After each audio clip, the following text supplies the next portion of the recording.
Okay, in this video, we'll take a look at how to grade or score an assignment that's turned in as a Google Doc.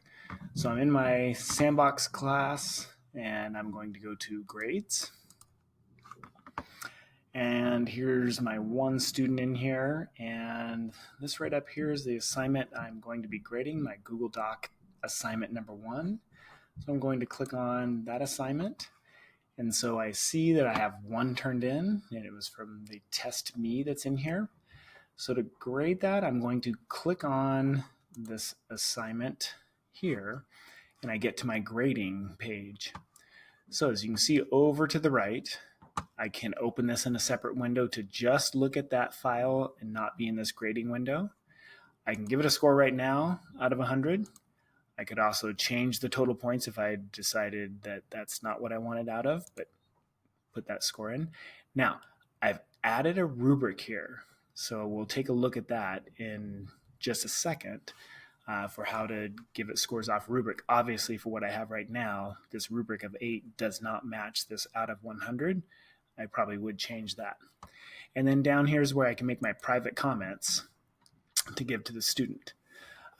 That's a private comment about the whole assignment. What I want to do right now is come over and take a look at this comment, or the ability to comment over here. So if I'm looking through and scrolling down and I find something that I want to comment on, I can highlight and I can make a comment specific to that.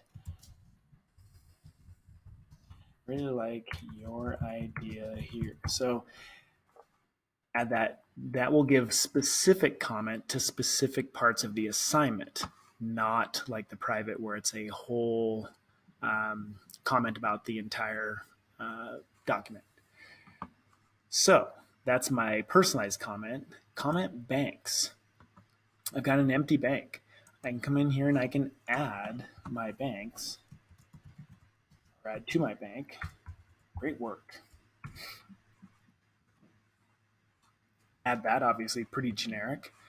But now that I've got my bank here, I can highlight something and let's see. If I highlight, get to my comment.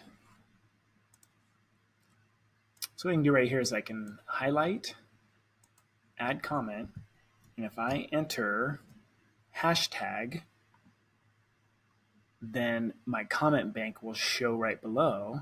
And I don't have to type in great work every time. I can just click great work. And so it auto fills and I can create a library over here of things. So I can add that in that way. So that's a comment bank, and this is made on my own. So if I come back to my grading, rubric.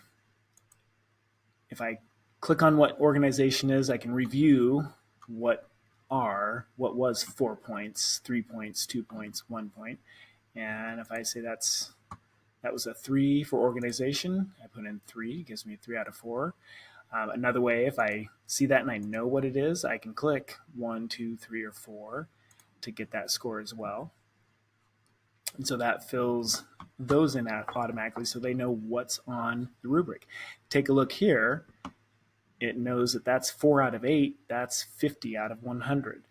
Luckily, that was some even math that came through there. So if you do make it so it doesn't match that 100 with that 8, it will do some really complicated math and get that figured out. Private comment.